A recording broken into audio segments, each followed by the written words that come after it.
Hey there, today we're recapping the action-adventure film, The Scorpion King. Spoilers ahead. It's midwinter, snow's covering the surrounding landscape, but a single tall building stands out as a place of warmth and rescue. And it looks like one traveler seems to have spotted it, until a throwing star lands itself square in his eyes and kills him. Inside the building, a tribe of barbarous warriors drink and cheer over the capture of a single male strung up before them. The leader of the warriors bragging about all the men they've killed, hundreds by the sounds.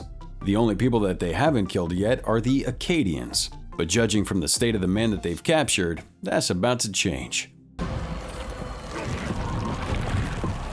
Which limb do I take first?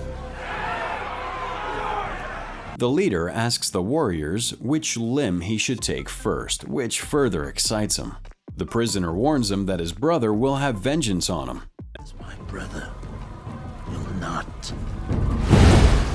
And although they don't seem to believe it, we get the sense that they really should. So the leader gets his sword and is about to start hacking when an explosion rattles through the back half of the building. This is followed by a series of arrows flying from the dust and landing in the hearts of several men. And then from the mist arrives Matthias. Now, this guy has a serious presence about him, one that sends half the room fleeing for their lives. Those that remain attempt to fight Matthias and take him down, but within moments, we see their attempts are futile. He's big, he's strong, he has wrestling moves, and he knows his way around a sword, and it doesn't take long to kill everyone in the room and save his brother from a certain death. Now, through flashback and montage, we learn that there is a great tribe of warriors from the east. Before we go on, like the video, smash the subscribe button, turn on that notification bell, or Slender Man will haunt your dreams. Sweeping through the ancient world and conquering all that stand before him, this tribe is led by their greatest warrior, Memnon, who uses the powers of a sorceress to help him win his battles. And those that stand before him and the sorceress, or dare even to try, are slaughtered like animals. It's gotten so bad that only a few brave souls remain. Now, these brave souls are known as the Free Tribes, and their leader, King Pharaon, has brought the tribes together so as to take down Memnon once and for all. Unfortunately, with this sorceress by his side, Memnon can't be defeated. And to counter this problem, King Pharaon hires the Acadians, Matthias and his brothers, to assassinate the sorceress. He pays him the last of his fortune to do so, desperate for Memnon's defeat. So the next night, Matthias and his brothers reach Memnon's encampment. Matthias goes in by himself, leaving his brothers to circle around and meet him inside. Using the cover of darkness and a few tricks of the camera, he manages to sneak up on a few guards and take him out. And while doing this, he comes across a horse thief, Arpid, who's tied upside down above a fire. He's begging to be released, but Matthias simply knocks him out and moves on. So he meets his brothers outside Memnon's tent. The sorcerer's tent. This is easy, a little too easy. Matthias senses a trap. Spotting movements under the tents that surround him, he screams for his brothers to hide as the tents open and dozens of archers rain arrows upon him. Matthias manages to dodge all this, but the arrows kill his brothers. He reaches the tent where the sorceress is, but before he has the chance to kill her, he sees something within her. He then fires an arrow over her shoulder, killing a guard. A few moments later, he's surrounded and overcome, trapped and tied down by Memnon and his forces. Now what sucks is that it's revealed he was betrayed by King Pharaon's son, who has now joined Memnon. Memnon's really happy to kill Matthias, but the sorceress stops him. She claims that the gods have spoken to her in a vision, and if Memnon is to kill Matthias by his own hand, then it'll spell grave danger. Although we get the sense that she's lying. Memnon thinks on what to do, how to get past this riddle, and then he knocks Matthias out. So the next day, Matthias wakes up to a precarious circumstance. Buried from the neck down in the middle of a desert. Arpid, who's also buried, informs him that they're surrounded by an ant's nest, and soon they'll be all over in the thousands. Arpid doesn't seem too concerned though, easily escaping when Matthias turns away. Arpid then overpowers the two guards left to watch him and sits back happy to watch Matthias eaten alive by rabid ants.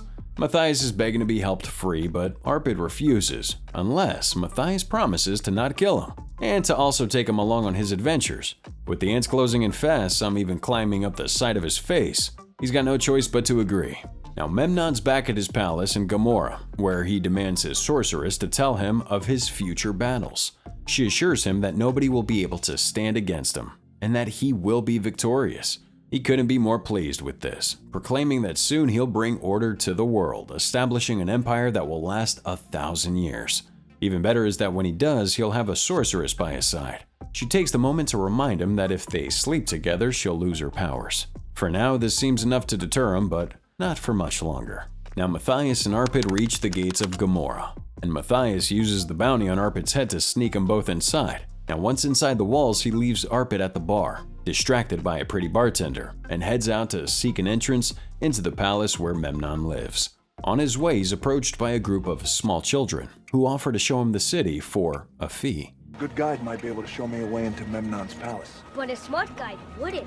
He asks about a secret way into the palace, and they tell him that's a good way to find yourself in the palace dungeons. And then, sensing Matthias as a lost bet, they steal his jewels and flee. So he's giving chase, eventually tracking down the leader of the children, the one that has his jewels. But Matthias isn't angry. Instead, he offers the child one of the jewels if he shows him a way into the palace. And the child eagerly agrees. On the way there, they're passing through the rooms of Memnon's court magician, Philos, who directs them where to go as a means to save his own head. Memnon's in his courtyard of the palace, training with the sword against some of his soldiers. But he's talented, easily overpowering them.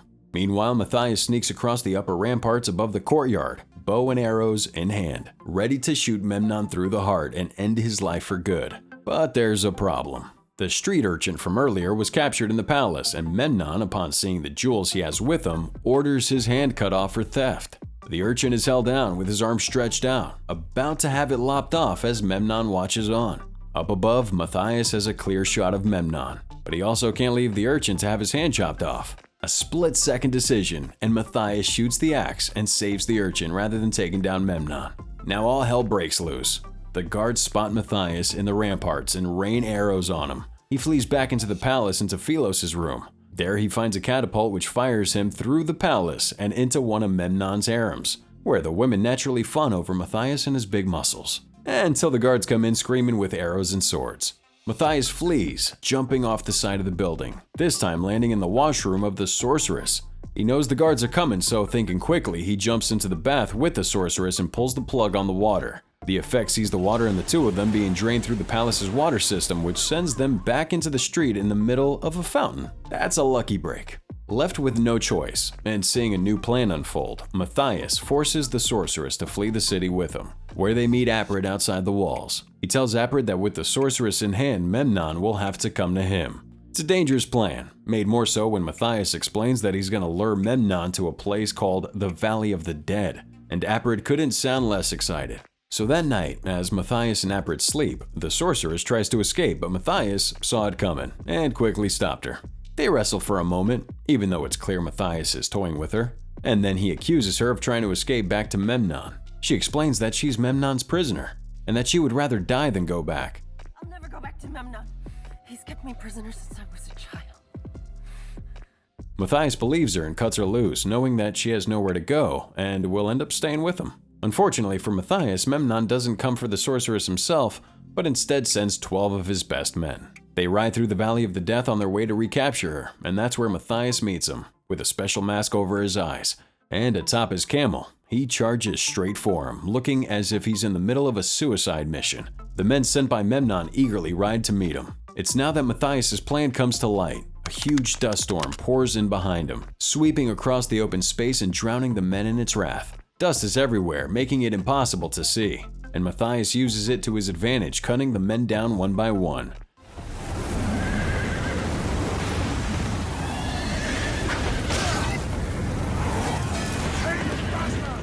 Now, in order to escape, the men flee into a nearby cave. But Matthias is in there, waiting, and he picks them off like it was nothing. The few survivors left flee back into the dust storm, but Matthias meets him out there too. He cuts the rest down, looking like it's an easy victory. And it is too, until the leader of the men, Takmint, pulls out a poison arrow and stabs Matthias just before he dies.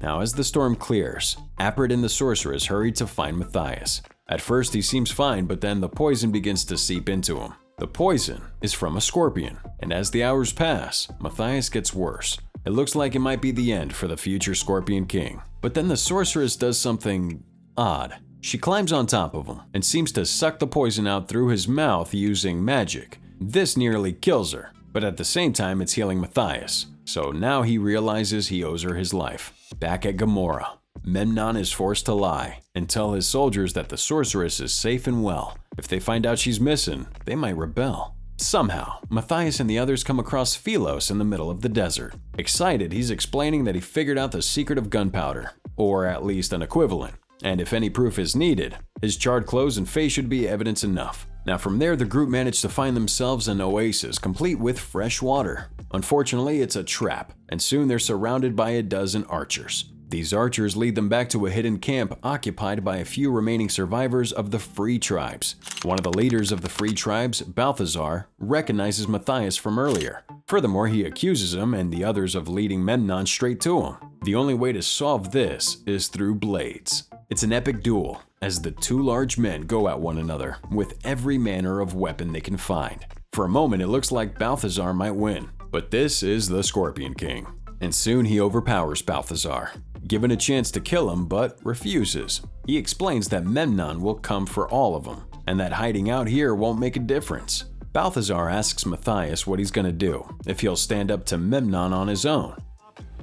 They'll sweep across this land and kill all of you.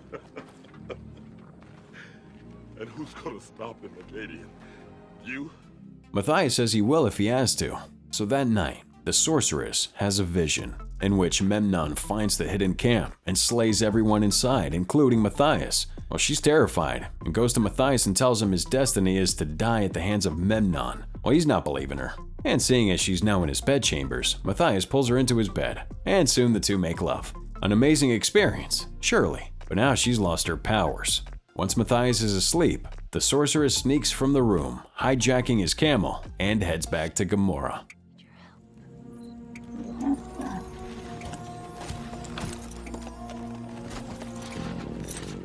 When Matthias wakes to find the sorceress gone, he announces that he's going after her, and that he won't let her die at Memnon's hands. Balthazar cuts him off, stops him from leaving, but only because he wants to help out too and get a little glory for himself. That night in Gamora, Memnon's grasp on power is tenuous as the soldiers demand to know where the sorceress is.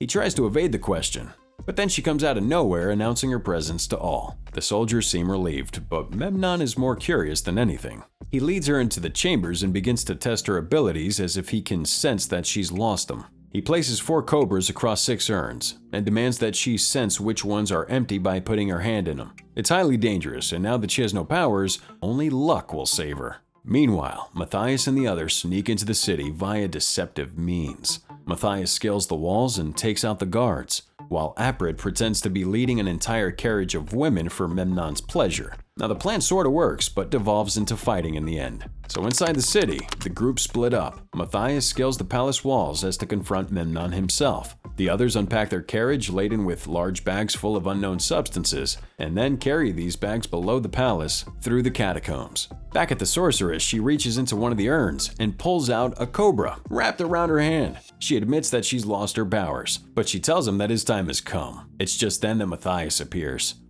Its time has come. You wish to test magic against steel. Having climbed into the room, he jumps between them and the two men battle it with swords. It's sword fighting all around as Matthias tries to overcome the superior skills of Memnon. The rest of the Free Tribes are overcome with Memnon's soldiers and palace guards. Blade against blade, fire erupts throughout the palace, death everywhere. It's anarchy, and it's also too much for the Free Tribes to handle. And despite their fight, their desperation, when Memnon's soldiers begin to arrive by the 100, they realize that all hope is lost. Matthias manages to get Memnon alone, up on the ramparts of the palace. They duel it out, but again Memnon is too good for Matthias. Even worse, a guard shoots an arrow through Matthias's back and Memnon then kicks him off the ramparts to the street below. But even still, Matthias refuses to give in. He finds a bow before him, pulls the arrow from his back, knocks it, and then he takes aim. Below the palace in the catacombs, Aprid and Philos manage to set the gunpowder alight. They do this just as Matthias aims and takes a shot at Memnon.